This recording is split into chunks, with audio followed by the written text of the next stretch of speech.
The presence of divergent opinions are integral to the preservation of a healthy society and to the preservation of civilization. Our culture is like a swinging pendulum, and whenever that pendulum begins to swing too far, whether to the left or the right, society automatically self-corrects. Progressive politicians like Justin Trudeau, Rachel Notley, and Calgary's activist Mayor G.O.T. Gondek are going to extreme measures to ensure that the current an extreme left-leaning pendulum swing in society does not encounter an overdue and natural correction. There is a clearly concerted effort throughout numerous levels of government to silence dissident opinions on key progressive issues, and these politicians are often legislating in extremely troubling fashions and in fashions very often criticized as an affront to our charter rights, draconic and overreaching laws. Whether it be the troubling federal bill C-11, which seeks to restrict what you can access on social media, the current bubble zone bylaws in effect in Calgary, which limit protests around drag story time hours, or the attempted limitations on protests that we saw for the last several years against COVID-19 restrictions, this country, and particularly Calgary with this radical city council, are trending troublingly towards totalitarianism. Apparently chanting death to Israel or wanting to have a man dress up as a woman and dance in front of children, well, those are sacred components of free speech to these progressives. But if you wanted to, say, stand up for your fundamental charter enshrined rights or protest against some critical cultural issue like, say, abortion, well, those things are absolutely not to be tolerated. Those types of protests are fair game for censorship. And on the subject of abortion, censoring abortion activism has become a favorite pastime for progressives in the province of Alberta. Adam Soos here for Rebel News. Back in 2018, Bill 9, the Protecting Choice for Women Accessing Healthcare Act, was brought forward by the NDP. It was meant to implement bubble zones around abortion clinics that proponents argued was meant as a safeguard for those wanting to access abortion services. Critics of the bill, including then independent MLA Derek Fildebrandt, who was the sole MLA to vote against it, argued that the bill fundamentally undermined and attacked people's rights to free speech. Other critics also suggested that this bubble zone limited women's access to critical information, alternative perspectives, and even support from groups offering care and pro-life alternatives by restricting those groups' access, effectively undermining women's capacity to make an educated decision. Calgary City Council is now seeking to take the limitations on pro-life activism a step further by placing strong limitations on the distribution of pro-life literature containing graphic victim photography, that is, images of aborted fetuses. To discuss the contentious use of these images and this bylaw further, in a few moments I will be joined by Western Outreach Director for the Canadian Centre for Bioethical Reform, Cameron Côté. I guess first off, for folks out there, we have done a story on the truck that you drive around the city with the graphic abortion imagery or the graphic victim photography on it. But for folks who maybe haven't seen that or aren't familiar with your work, I think for many there probably is perhaps a little bit of apprehension towards the use of such shocking images. So I suppose, just first off, why do you use these shocking images? Yeah, so we recognize that there's a massive difference between conventional marketing and social reform. Conventional marketing, which is trying to draw people towards you and your cause and your product, and social reform, where you're trying to repel people from an injustice. And you look at the history of social reform throughout the last 250 years, and victim imagery is central to changing the way people think about the issue. Whether it's issues of segregation, discrimination based on a variety of different topics, we recognize that time and again, when people bring an abstract issue to concrete, they realize that that concrete issue is not acceptable in any way. Now, do you sort of apprehend or understand, or can you relate to people who are offended by it, shocked by it? Oh, absolutely. I mean, it took me a long time doing a lot of different pro-life outreach before I kind of reluctantly settled on the fact that this is literally the most effective way of changing hearts and minds on the abortion issue, allowing the victims into their hearts, into their minds, and anchoring the issue on the individual victim rather than an abstract idea that you can do all sorts of mental gymnastics around.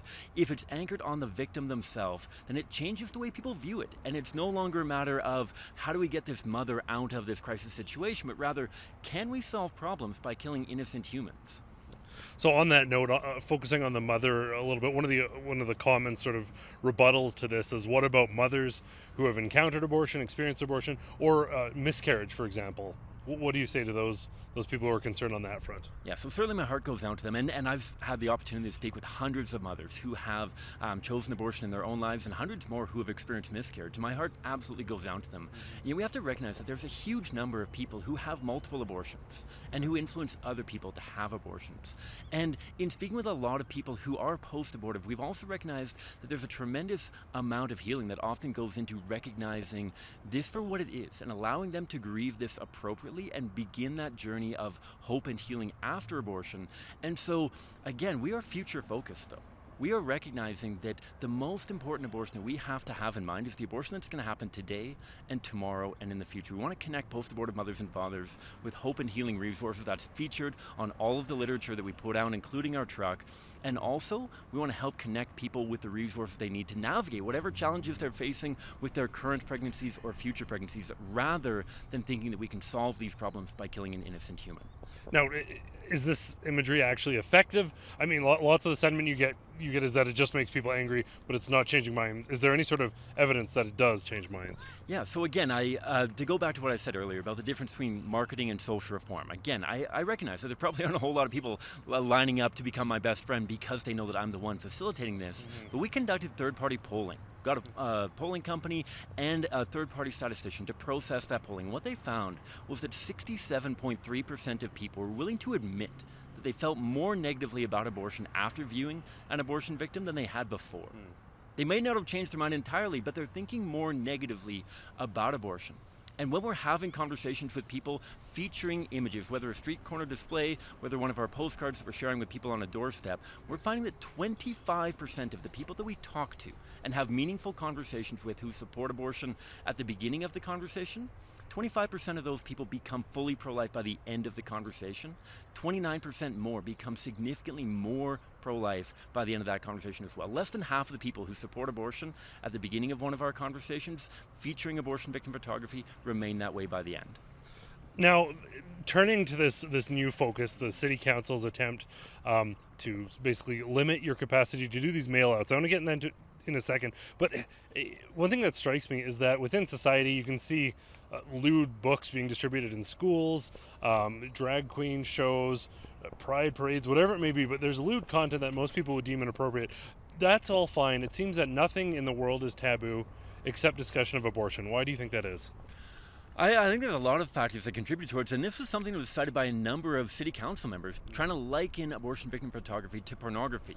And trying to accuse us of, well, would you want pornography to be shown? Which is ironic because many of the people who are asking the questions are, like you said, supporting very, very gratuitous images like that. And I think that in a lot of people's minds, it's because there's something of an acceptance of that, and yet abortion victim photography obviously is challenging a very central component to contemporary culture here in Canada and in the Western world. This idea that when you're facing a challenging pregnancy, whether within marriage or outside of marriage, that you can solve that problem, that you can hit the so-called reset button by choosing an abortion, by having an abortion on a Friday afternoon and being back to work on Monday. We want to help people understand that while we absolutely need to make pregnancy more manageable for mothers and fathers, we also have to make abortion more difficult. We have to help them appreciate the reality that this is literally a biological member of the human family that is being killed.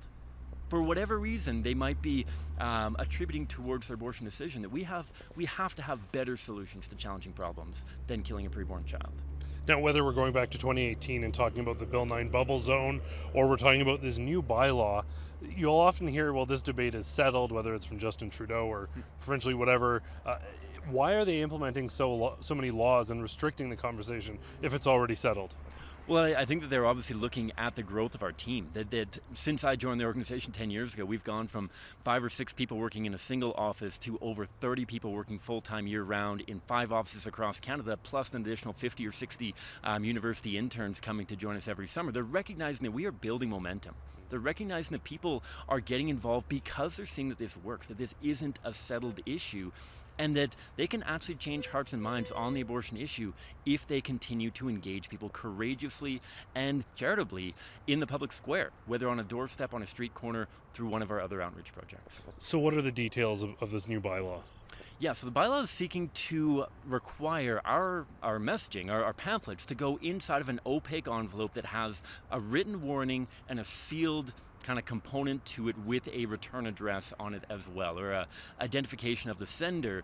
And I think it's important to recognize that our pamphlets have really developed in recent years, that we already have covers on our envelopes, that you actually have to open it up already to see abortion victims. On the outside, there's simply ultrasound imagery, beautiful naturally developing preborn children with information on the back as to pregnancy support and resources. So you have to open them up already, but they're trying to require this to be put into an opaque blank white envelope with a massive trigger warning on the outside, which is effectively going to result in basically nobody realizing the fact that abortion kills an innocent human, something which has literally saved the lives of children that we know. Families that have approached us and said, hey, my child is alive today because I received one of your postcards in my mailbox, because I received one of your pieces of literature on a street corner or on a doorstep. There are children living today because of these resources, and the Calgary City Council is working to prevent people from having that access and opportunity under the guise of this opt-in kind of policy where you literally have to jump through hoops to be able to see this. How many people actually open blank envelopes that are unaddressed and have a trigger warning on the outside? Very few. And so they're effectively trying to prevent people from having this information which could save their child's life.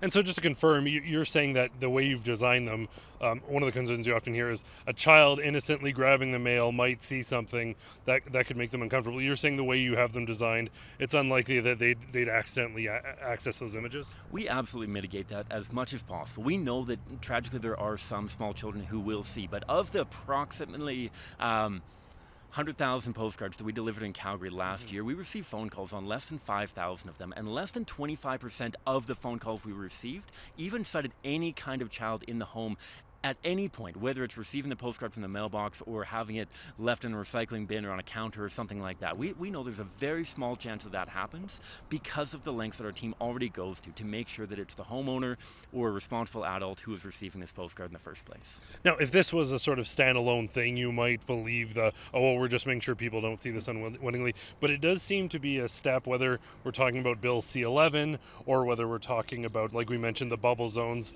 whether it be around abortion clinics or drag shows. There seems to certainly be a pattern here. Do you feel like there will be continued attacks, and do you feel like they're likely to attempt to restrict your other activism as well? So I certainly wouldn't be surprised, but that's why we have such a strong legal team, recognizing that we have a constitutional right to freedom of speech, and this speech is the most important speech. Literally speech that protects the weakest, most vulnerable members of the human family. And so we know that we have a strong legal team that's going to make sure that our constitutional rights are defended at every possible opportunity. And knowing that there probably will be further persecution, further attempts to restrict and censor our messaging, and yet we're going to work as hard as we possibly can to make sure that Calgarians and people across the country effectively are still receiving this life-saving information. Well, I want to thank you so much for taking time to chat with me about this. Anytime a government organization is overreaching, overstepping, and taking away people's fundamental and charter enshrined rights, we're going to be there telling the other side of the story. Keep me posted as the story continues to develop. Certainly, I'm sure folks will be eagerly waiting an update. That's Cameron Côté, the Western Outreach Director for the Canadian Centre for Bioethical Reform. Thanks again so much. And as always, thanks everyone for tuning in. For Rebel News, I'm Adam Soos. It's pretty apparent that we need to take a stand against overreaching politicians and overreaching laws that seek to prevent fundamental freedoms of expression and the right to protest. That's why we have established FightCensorshipFines.com. It is a critical hub dealing with the contentious issue of the bubble zones that have been implemented around libraries in the city, preventing people from peacefully protesting. If you have been fined for peacefully protesting at one of these drag storytime events, go to FightCensorshipFines.com now and share your story with us. You may be entitled to free legal defense. As well, if you're interested in supporting those legal efforts, that is the spot to do it. Again, go to FightCensorshipFines.com.